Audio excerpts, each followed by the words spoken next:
Magandang gabi po sa ating lahat. Welcome to our Thursday online Bible study. Ngayon po ay February 5, 2026. Magandang gabi po sa ating lahat.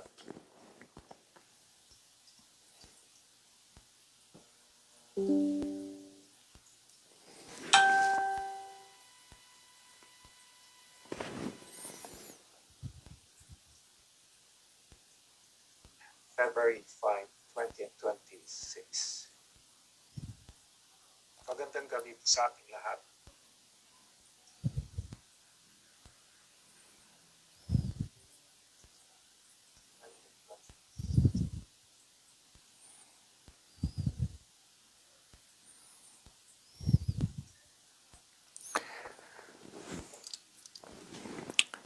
Good evening. Welcome again sa ating Thursday Bible study. At yes, Brother Rocky, magandang gabi po sa inyo. Welcome to our Thursday online Bible study.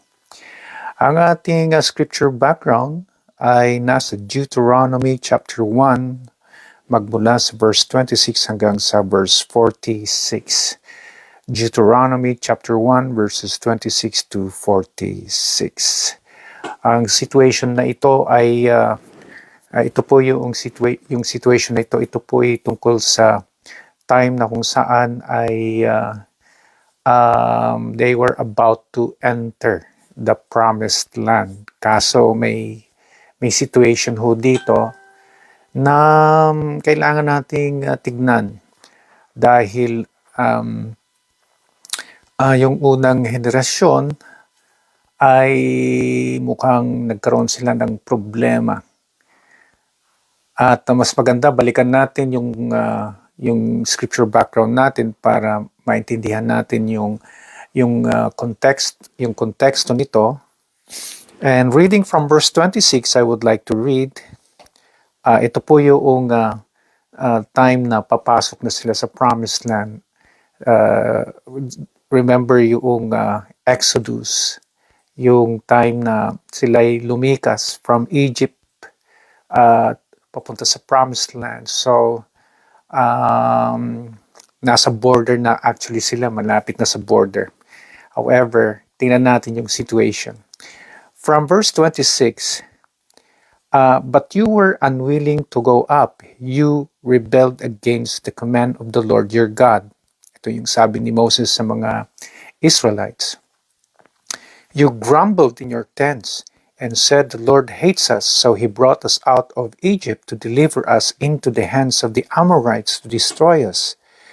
Where can we go? Our brothers have made our hearts melt in fear, they say. The people are stronger and taller than we are. The cities are large, with people with the walls up to the sky. Even we saw the Anakites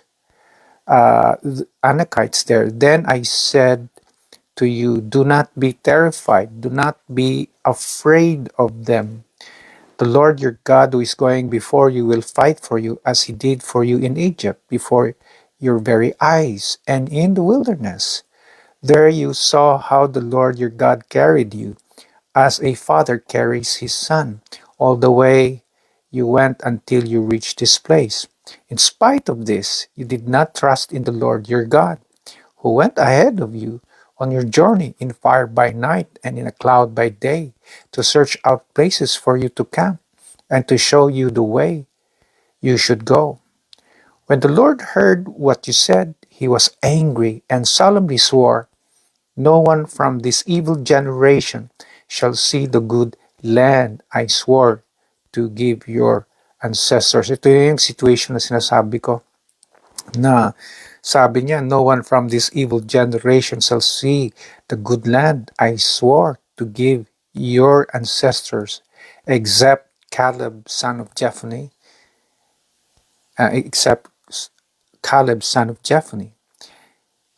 he will see it, and I will give him and his descendants the land he set his feet on, because he followed the Lord wholeheartedly. Because of you, the Lord became angry with me also. So nadamay pa si Moses dito. You shall not enter it either, sabi niya kay Moses. But your assistant Joshua, son of Nun, will enter it. Encourage him because he will lead Israel to inherit it. Siya yung pumalit kay Moses. And the little ones, ito na yung next generation.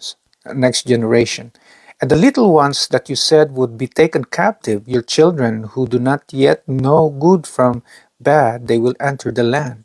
I will give it to them and they will take possession of it.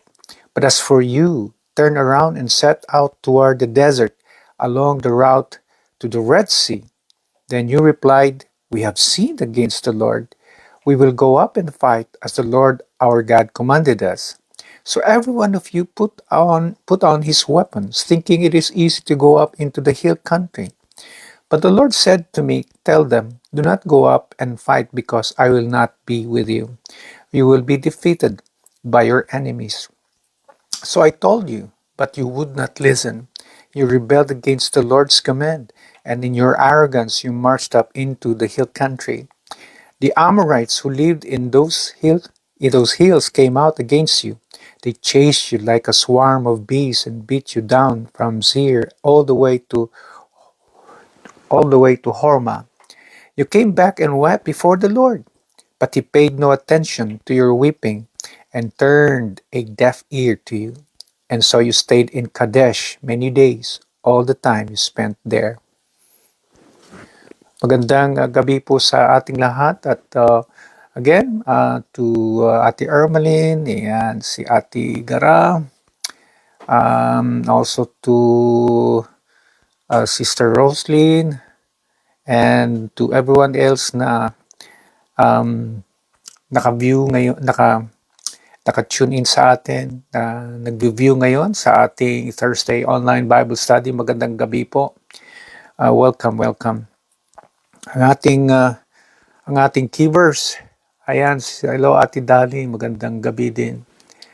At ang ating key verse ay nasa verse 27. Ang sabi dito, you grumbled in your tents and said the Lord hates us, so he brought us out of Egypt to deliver us into the hands of the Amorites to destroy us. You grumbled in your tents. You grumbled in your tents. It's an expression of one that is complaining. Ito since kasi na sila ay umalis from Egypt, maraming beses talaga na sila po ay nag-complain sa Panginoon, reklamo ng reklamo, like tungkol sa kalsada, bakit ganito? Tungkol sa pagkain, bakit ganito?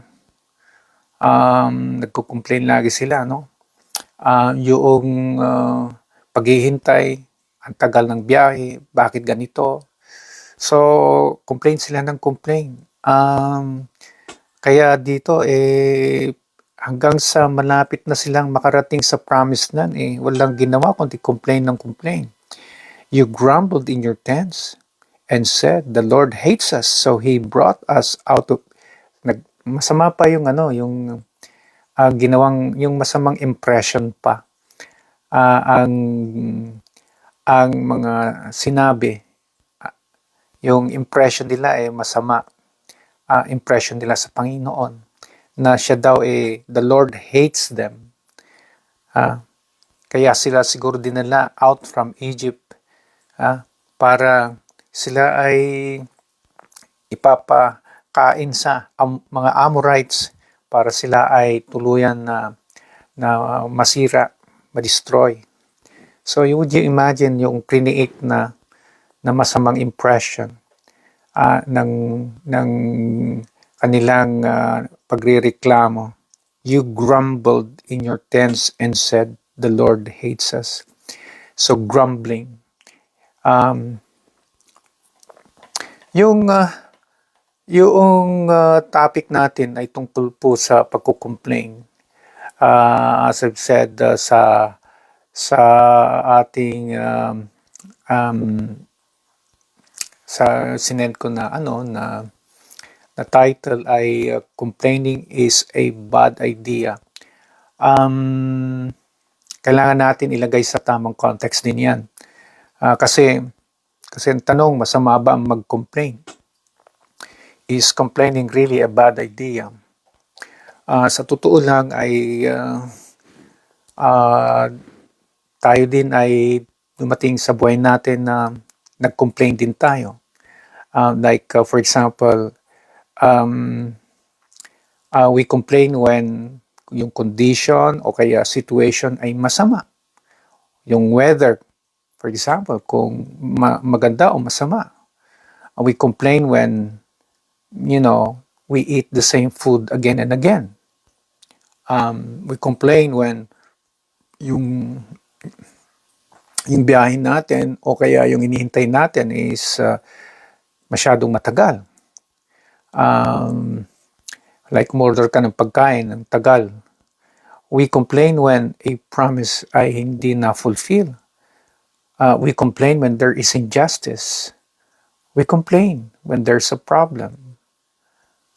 We complain when we are affected. At is it normal? Yes, it is normal for us to complain. It is normal. Kaya hindi ko naman nilalahat yung complain na yan. Ngayon, kailan nagiging bad idea ito?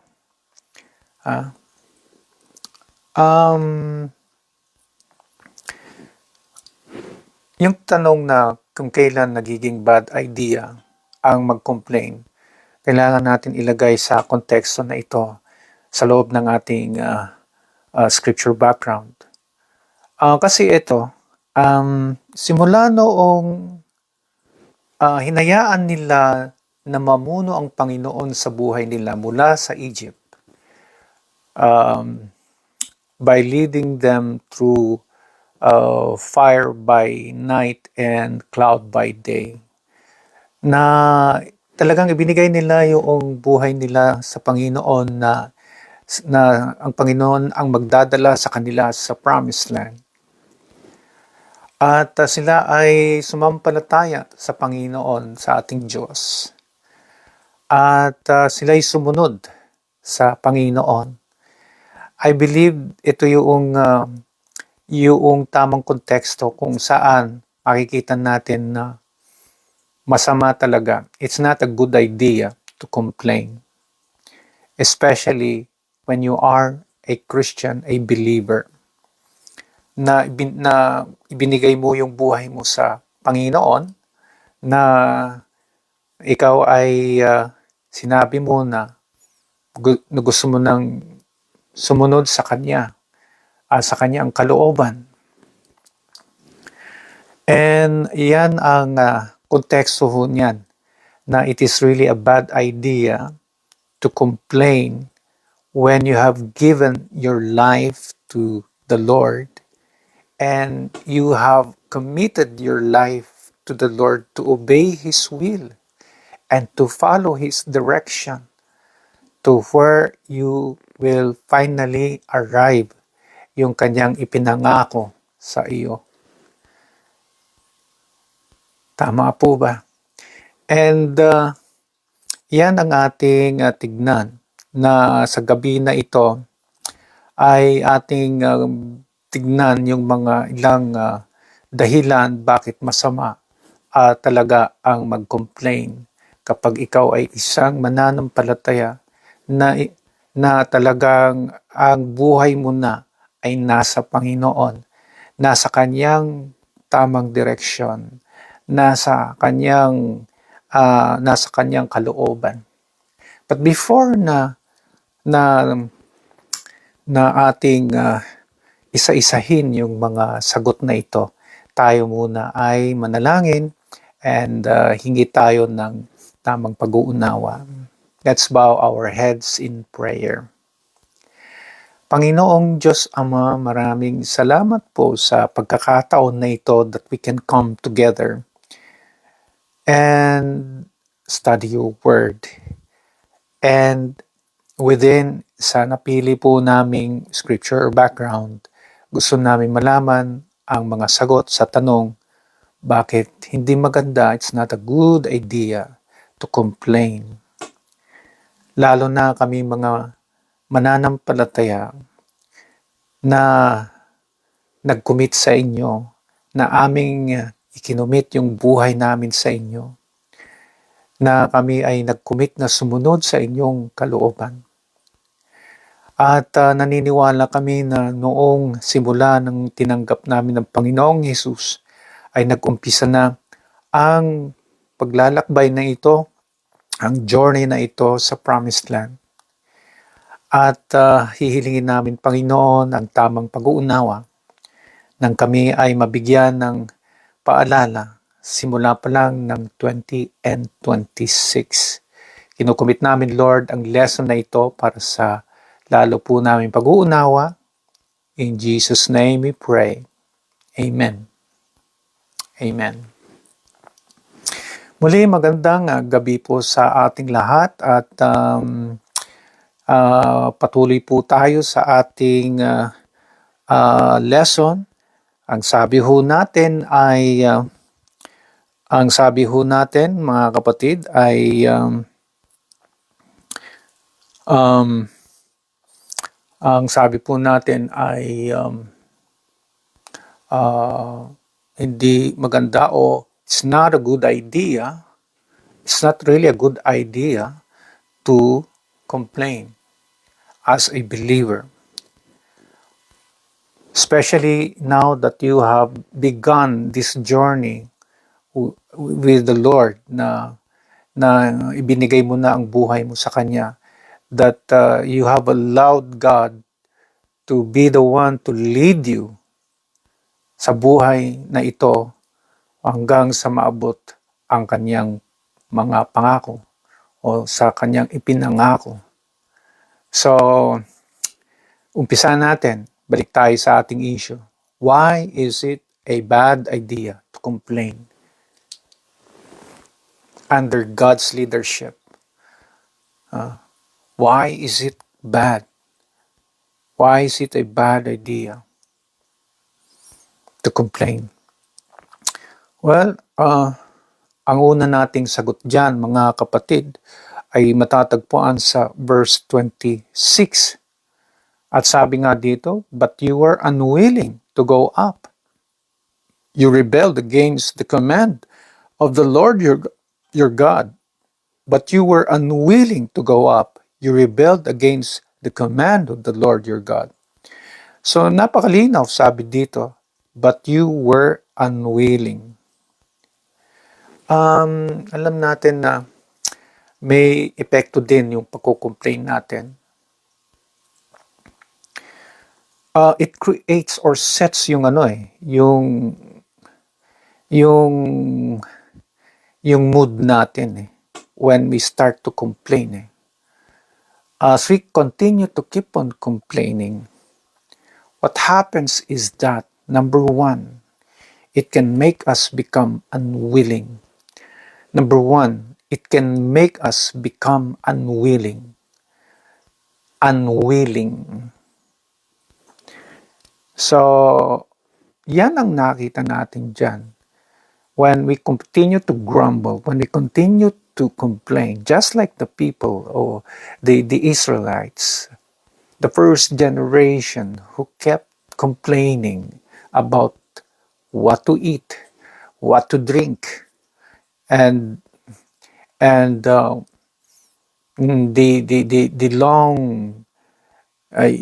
long journey na imagine inabot nila ng inabot nilang 40 years and many things more na sila ay complain, and the effect of this ay nagset ng isang bagay na mood, at yan ay sila ay naging unwilling na. It can make us become unwilling. So unwilling to what? Just like the story here na unwilling na sila to go up. Ayaw nila, gusto na nilang bumalik nga sa Egypt instead of entering the Promised Land. And ayaw nila. They do not want to follow the command of the Lord. They do not want to do the task.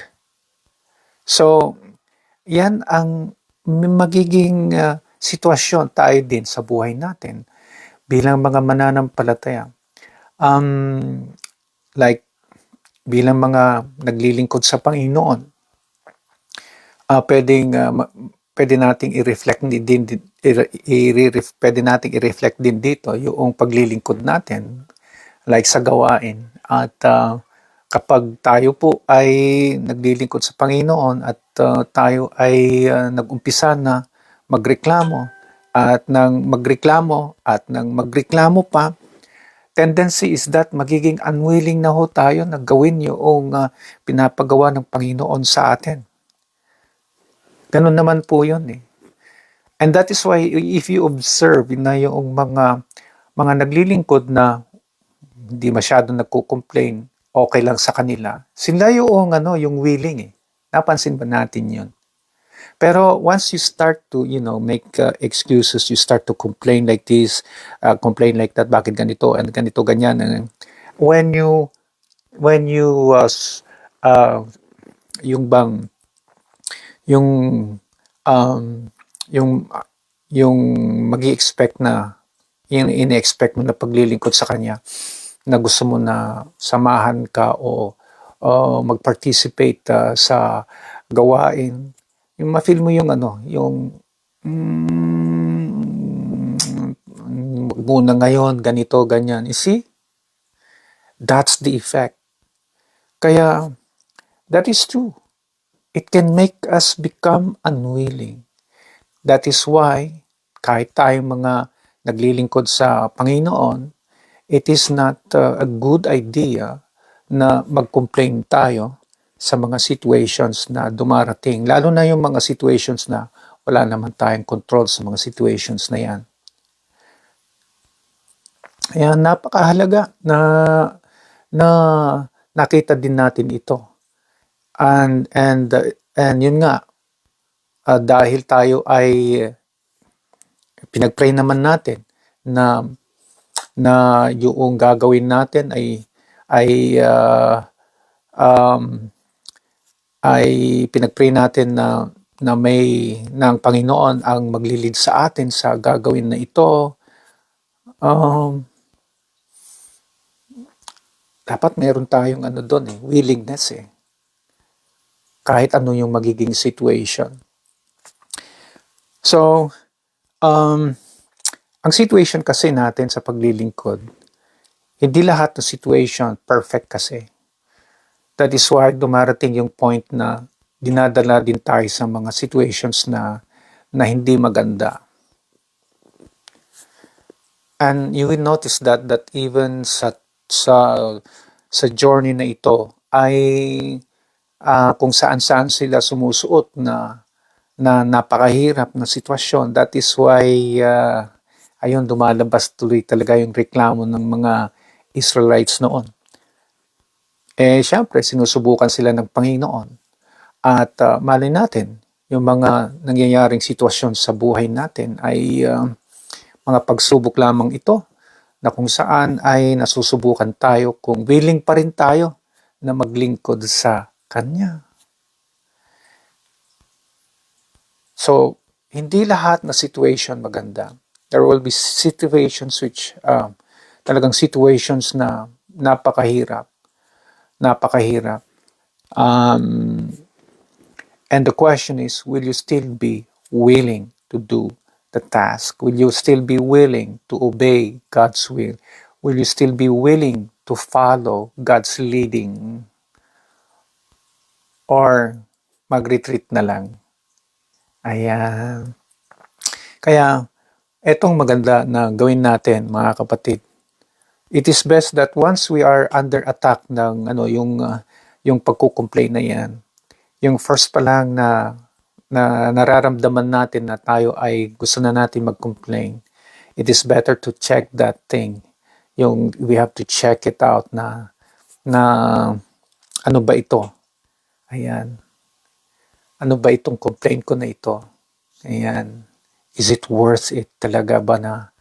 Or baka one day ito yung magiging paraan ng kaaway na gagamitin upang hindi na ako maging willing sa aking paglilingkod. Kaya ito ay napakahalaga na napapansin natin ito. Kaya as Christians, bakit masama? It is a bad idea to complain because it can make us become unwilling. Kaya ingat-ingat po tayo sa mga complaints natin.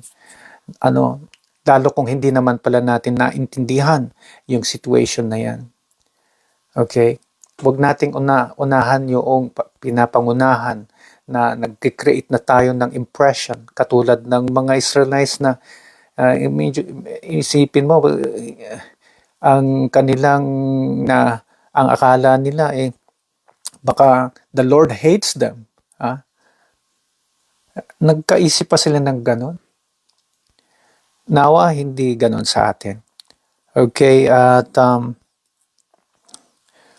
ayan, magandang gabi din, Ate Flor. Ayan. Yung pangalawa ho dito na sagot sa tanong bakit it is a bad idea. So again, sabi ko, hindi lahat na complaints masama. But we have to put our complaints in the proper context. Especially when we are in a situation where we have already given or committed our lives to the Lord and have committed our lives not only to the Lord but to follow His will and His leading, just like the people of Israel. It must be in that context.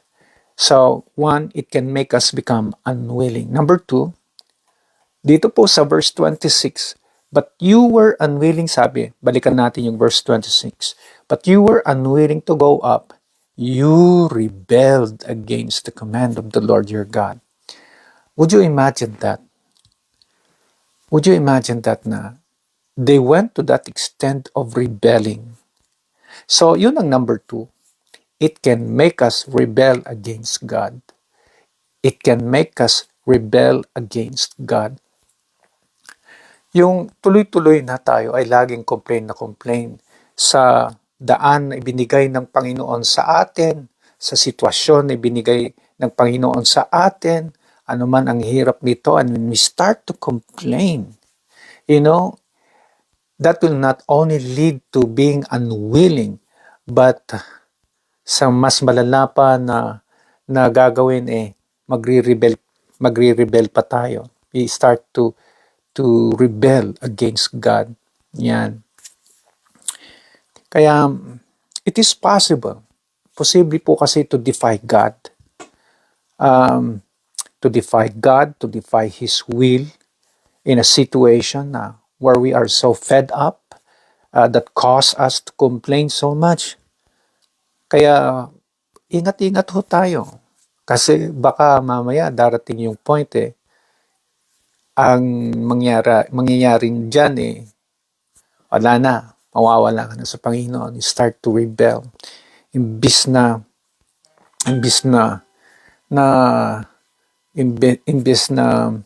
sumusunod ka na, hindi ka na, ayaw mo nang sumunod.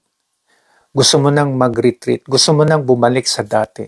Kung saan ikaw ay dati na tulad ng mga Israelites na gustong bumalik sa Egypt, sa dating buhay nila. Yeah, it can make us rebel. Kaya sa journey na ito, masasabi rin natin base sa ating scripture background, hindi lahat na mga mananampalataya in this journey na ito, hindi lahat ay talagang makakarating sa pangako ng Panginoon dahil nagpadala sila sa kanilang mga complaints.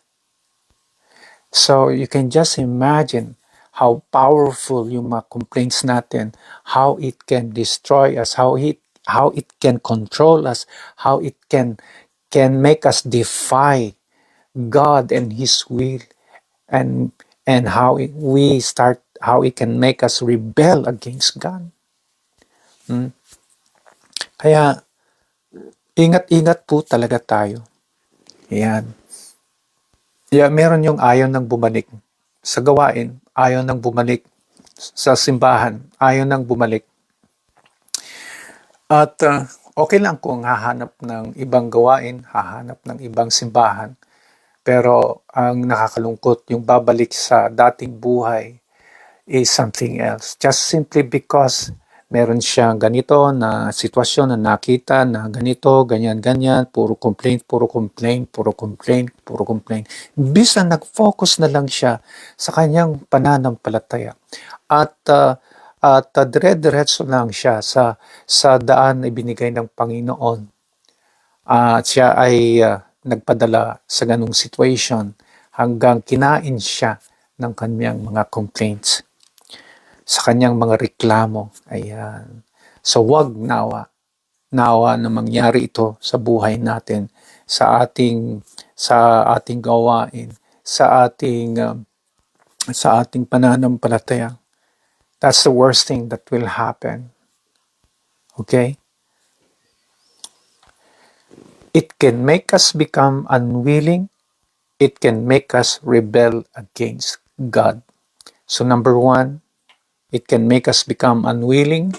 Two, it can make us rebel against God. Ang pangatlo na makikita ho natin dito ay in verse 34, ang pangatlo na sagot sa tanong natin o sa issue natin, why is it a bad idea to complain? Bakit hindi maganda na idea to complain? Number three, verse 34, lipat tayo sa verse 34. When the Lord heard what you said, He was angry and solemnly swore. He was angry. He was angry. Alam nyo, yan ang isang bagay na nawa hindi mangyari sa kakakomplain natin. Knowing na ang nagdadala sa atin sa journey na ito ay ang ating Panginoon. Kasi kinumit mo na yung buhay mo na. Kinumit mo na yung ginagawa mo sa Panginoon. Ikinumit mo na sa Kanya ang mga ginagawa mo. And you have firmly believed that every step of the way ito ay leading ng Panginoon. And when you start complaining about situations that hindi pabor sa'yo, hindi maganda sa'yo, it can make God angry. That's number three. It can make God angry. So one of the things we can earn God's anger is when we complain about His difficult way or ways in leading our lives. Isa sa mga bagay na yung bang na po-provoke natin yung galit ng Panginoon ay kapag tayo reklamo ng reklamo. Sa buhay natin, kahit tayo na ay nagsubmit na sa Panginoon at sabi natin, kayo na po Panginoon ang bahala sa aking buhay, saan man, ano man ang sitwasyon ng aking buhay, ako pa rin ay susunod sa inyo. Kung dumating na yung sitwasyon tapos nag-complain ka, diba? And that is something else na nakita natin dito na hindi, it's not really a good idea to complain in a time or in a condition, in a situation where you have given your life to the Lord and you have asked the Lord to lead you, to lead your life toward your promised land. By doing so, magagalit talaga ang Panginoon. Kasi we have to understand na ang leading ng Panginoon, as I've said, ay hindi laging smooth and safe. Sometimes God's way is rough and dangerous. Sometimes it does not favor us. Sometimes it favors us, yes, but oftentimes it does not favor us. Kaya nga yung reklamo ng mga Israelites, bakit dinala ba kami dito, Moses, sa disyerto para mamatay? Ang daming reklamo. Ganito, ba't ito, pag ganito lang pagkain natin, laging ganito. Laging mana, tinapay, tinapay, tinapay, tinapay, tinapay, tinapay. Wala na ba tayong makakain dyan? Wala bang karne? Ayan. So, yun ang mga simple, but these are complaints that yung pag you are complaining before the Lord, knowing that you knowing that God is with you, knowing that God is leading you, and you continue to complain. Sino ba naman na nila magagalit, di ba? Ang Panginoon magagalit talaga. Kaya best advice is wag na lang. Okay? Wag na lang. Huwag ka mag-complain. If you are doing something na hindi naman si Lord ang nagli-lead sa'yo, okay, mag-complain ka kung gusto mo. But if you believe that what you're doing ay isang bagay na you've asked the leading of the Lord and you start complaining, ano na yon? Di ba? Kaya it can make God angry. Kagalit ang Panginoon. Ang ikaapat po, na sagot sa ating tanong kung bakit it is a bad idea to complain. In verse 35, no one from this evil generation shall see the good land I swore to give your ancestors. So you would just imagine, sayang talaga. They have struggled for so many years just to reach the border ng promised land. But because of their severe complaints na lagi na lang reklamo ng reklamo, ang tuloy sa galit ng Panginoon, ang sinabi ng Panginoon sa kanila, no one from this evil generation shall see the good land I swore to give your ancestors. Hindi na sila makakarating, hindi na sila makakapasok sa promised land. In other words, number 4, we can lose the opportunity. We can lose the opportunity. Pwedeng mawala yung oportunidad na yan. Na pasukin yung pangako na ibinigay sa atin ng Panginoon. We can lose the opportunity. Kaya it's not a good idea really to complain. Kasi magiging consequence ito, magagalit ng Panginoon, at sa sobrang galit ng Panginoon, mawawala yung opportunity. Ang worst pa niyan na mangyari, yung galit niya ay magiging irrevocable no matter how much we appeal for another chance to make things right.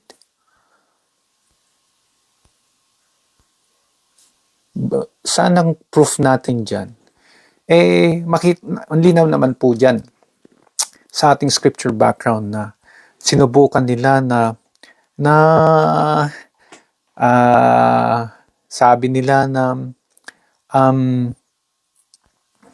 sabi nila, they replied, we have sinned in verse 41 against the Lord. We will go up and fight as the Lord our God commanded us. So, tsaka lang nakaisip na, ay mali pala kami, hindi na namin ito ulitin o kaya sasabihin from now on kami ay at gusto nila na syempre ay bigyan ulit sila ng Panginoon ng chance. Pero ang sabi ng Panginoon, wala na.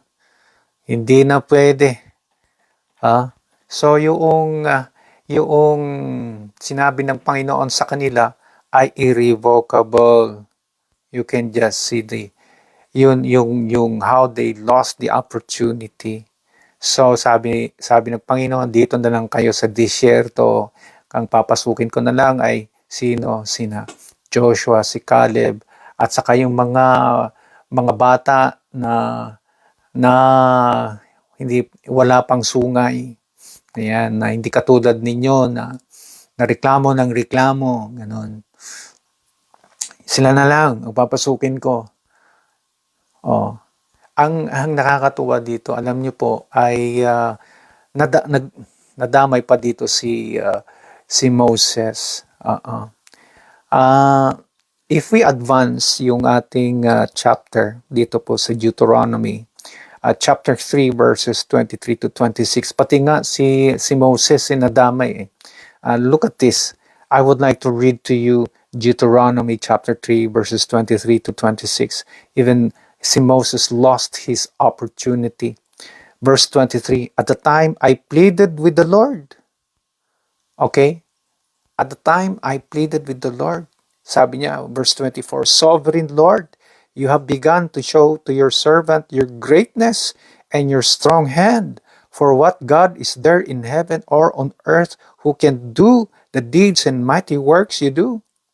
Verse 25, eto yung appeal niya. Let me go over and see the good land beyond the Jordan, that fine hill country and Lebanon, yung promised land na ito.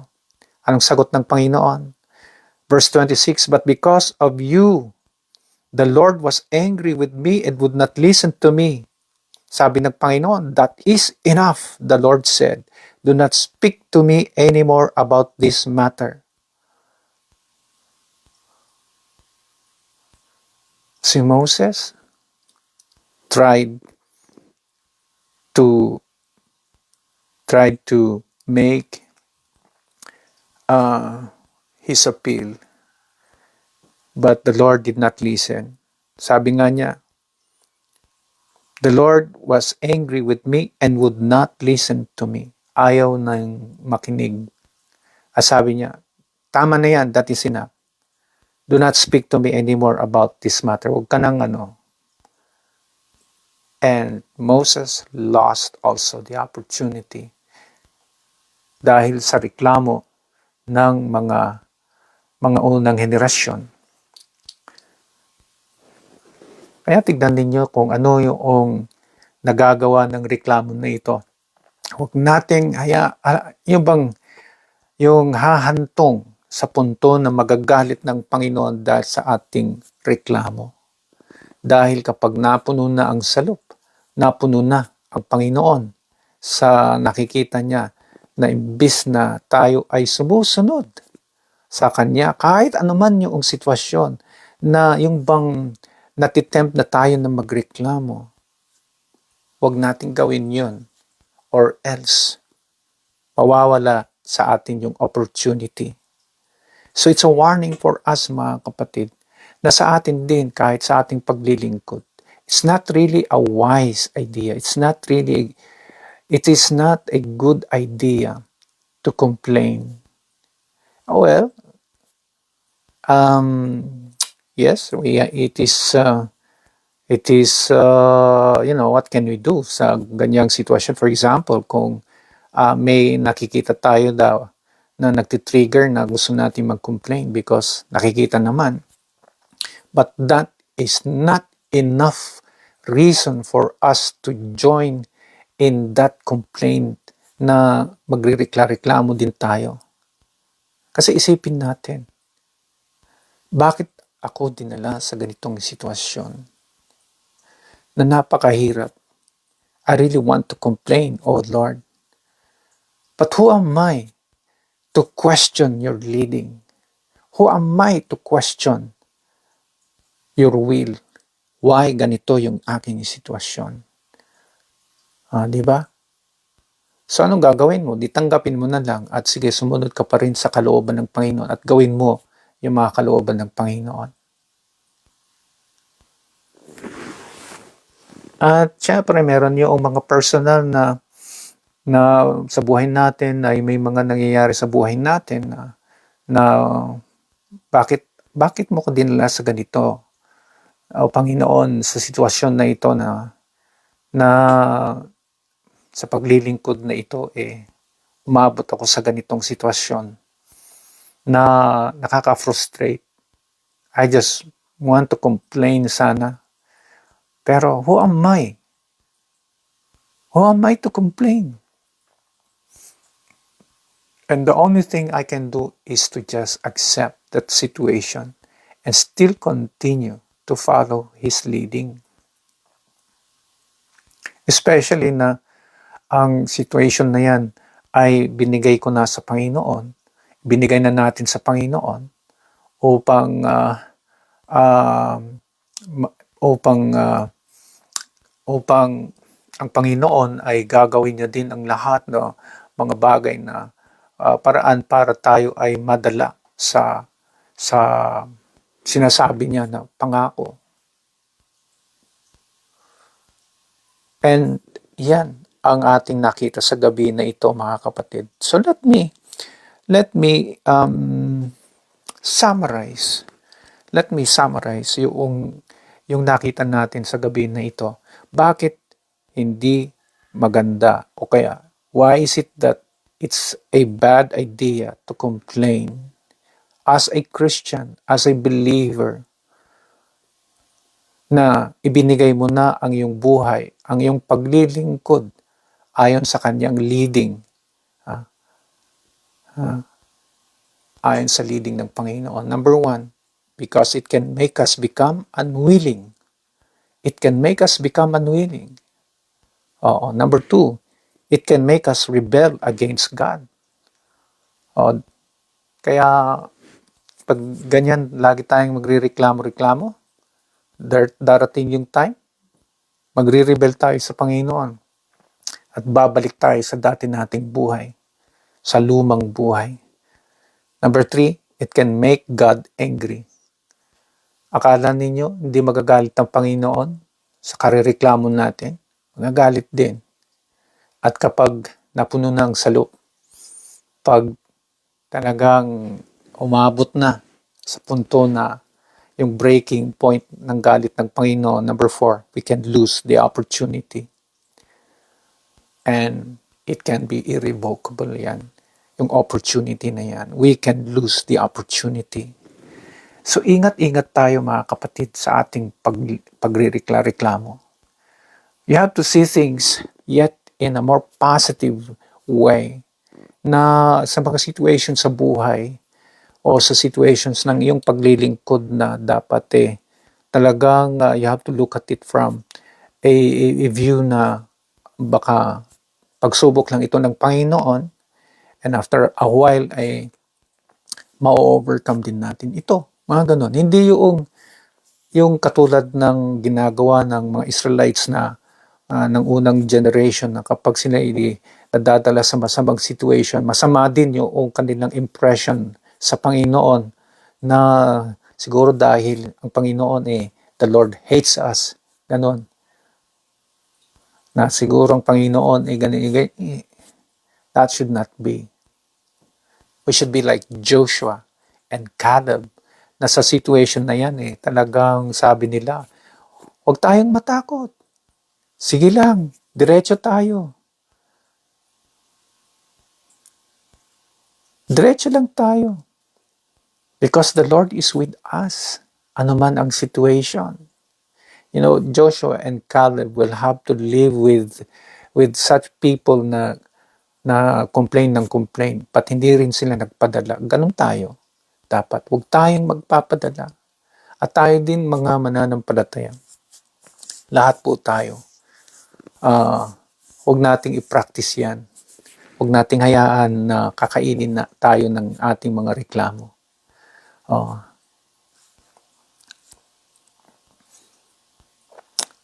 With one final word, I would like to share with you something else. In verse 32, in spite of this, you did not trust in the Lord your God. In spite of this, ano yung in spite of this? Yung mga wonders na nakita nila, pinakita ng Panginoon. Kasi hindi naman lahat puro masama. You know, sila nga mapalad sila dahil nakita nila yung dagat na nahati sa dalawa at sila'y lumakad on dry ground. Sila nga nakita nila ang mana, tinapay, hulog ng langit. Di na nila kailangan na sila nga saan ka makakita ng bigla na lang tubig lumalabas sa bato. They have seen the wonders of God. And sabi dito, in spite of this, you did not trust in the Lord your God. Nung sila ay nalalagay sa hindi tamang situation. So ano ang nire-require ng Panginoon? Ano ang nire-require dito ng Panginoon? Alam niyo kung ano yung nire-require ng Panginoon dyan? Trust, tiwala, tiwala. Ang gusto ng Panginoon ay lagi tayong nagtitiwala sa Kanya, anuman ang maging sitwasyon. Kung ano man yung dahilan bakit gusto natin mag-complain, dapat nagtitiwala pa rin tayo sa Panginoon. Why is trust so important? Because trust has the ability to arrest complaints. It has the ability to arrest complaints. At saka it enables us to follow and obey God's will. No matter how difficult yung daan na na na inilid tayo ng Panginoon. Kaya dapat tiwala lang tayo. Pag nawala na yung tiwala, lalo tayong mag-complain. Pero ang isang mananampalataya na lubos ang kanyang pagtitiwala, hindi siya magko-complain. And so, kailangan isipin natin ang mga ito, mga kapatid. Trust in the Lord always. Magtiwala lagi tayo sa Panginoon.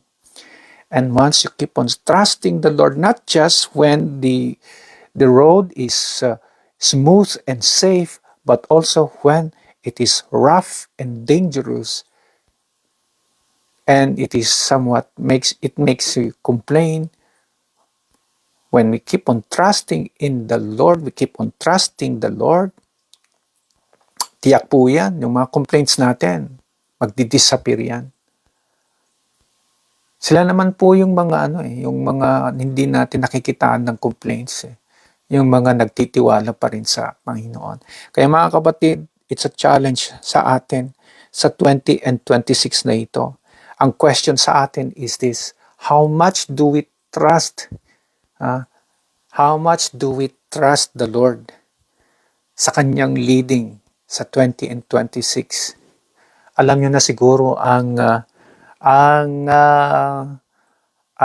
trust ninyo sa Panginoon noong 20 and 25.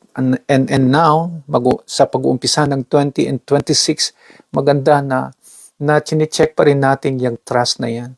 How far can your trust go? Because the more you trust in the Lord, the more you can overcome the difficulties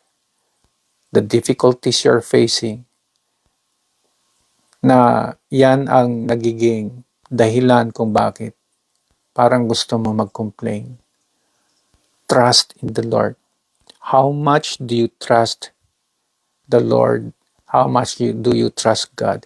So, sa oras na ito ay yan po yung ating magiging prayer, mga kapatid. At maganda na patuloy na tayo magtiwala sa Panginoon para hindi tayo yung bang reklamo ng reklamo. Tiwala lang tayo sa Panginoon. Oo. Yan.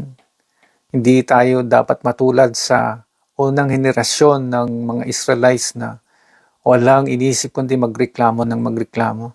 Kaya yan, tuloy nagalit ng Panginoon sa kanila. Nadamay pa si Moses. Di na nila nakita. Sayang yung pagod, yung sakripisyo nila. Imagine 40 years na sila yung naghintay. Only to what? Na hindi pala sila makakapasok. Bakit? Dahil nagalit ng Panginoon sa kanila. Bakit? Dahil walang ginawa kundi complain lang ng complain. Hindi dapat ganon. So anong prayer natin, mga kapatid? Our prayer is that we maintain our trust sa Panginoon. Will you be willing to trust the Lord sa 20 and 26 as we continue, as we begin this early sa 20 and 26 all the way hanggang matapos ang 20 and 26? Yan ang ipag-pray natin. If you are ready, tayo po ay manalangin. Panginoong Diyos Ama, sa oras na ito, Maraming salamat sa inyong mga paalala. At nakita namin kung ano ang maidudulot ng sobrang reklamo na hindi namin inisip. Ang dapat ang ginagawa namin ay nagtitiwala lamang sa inyo sa mga sitwasyon na nagkukos ng aming reklamo. Nawa, may paalala nyo ito, Panginoon, na may masamang epekto, na it's not really a good idea to complain. And that is why, Lord, we pray and continue that we pray that you will continue to lead us sa 20 and 26. Hindi namin alam kung ano magiging situation na naman, the difficulties we are going to face this 20 and 26. But we know for sure, O Lord, that if we are placed in a very difficult situation that can make us complain, we know, Lord, that you will not lead us into something na hahayaan lang ninyo kami sa ganito na walang mga paraan. That there are things, Lord, na mighty things na gagawin ninyo, Panginoon, sa mga difficulties na ito. Nawa, Panginoon, ay we will be able to guard ourselves from complaining. Kaya't, Panginoon, ito pong aming prayer, nawa patuloy kami nagtitiwala sa inyo. Nagtitiwala sa inyo, anuman ang maging sitwasyon sa aming buhay. Maraming salamat muli sa mga paalala na ito at kami ay ihingi muli ng mga pagkakataon na mabigyan na ganitong paalala sa mga susunod na linggo.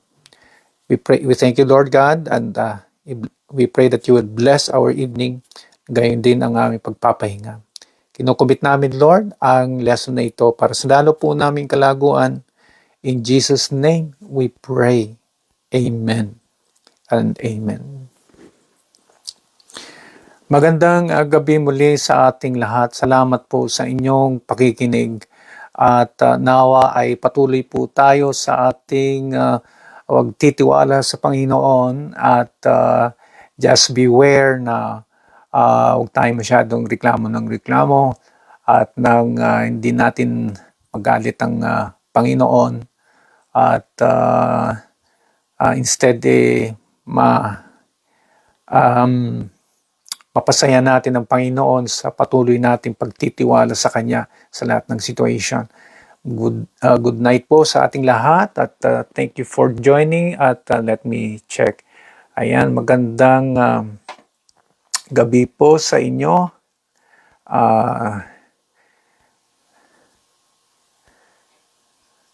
Okay, check ko lang po Sino po yung mga nandito? Ayan.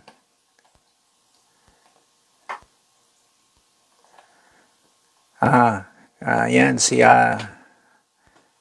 let me see. Sa mga nag-comment, maraming salamat at ayan, si Ate Jinky, magandang gabi, Ate Tina, Ate Gara, Sister Julie, magandang gabi din.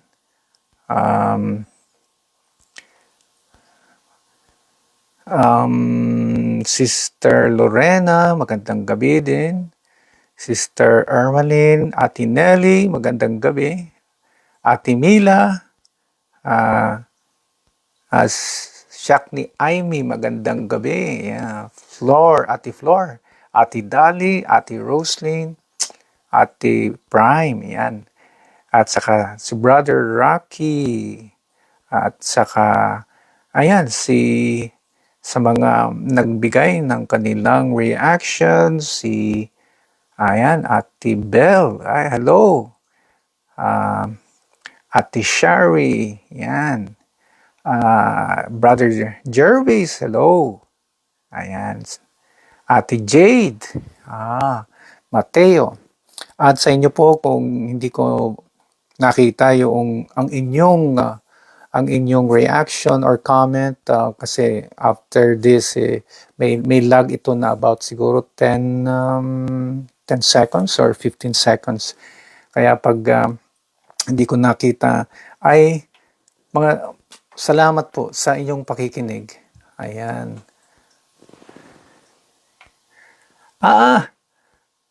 Hi, Sister Imelda. Okay, okay ang name mo ah. Oo, Sister Imelda, yes.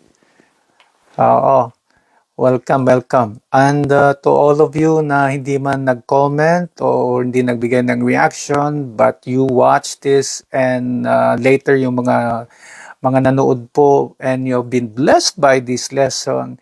Thank you so much for watching and taking this lesson by heart. And it is always our prayer na lagi tayong magtiwala sa Kanya.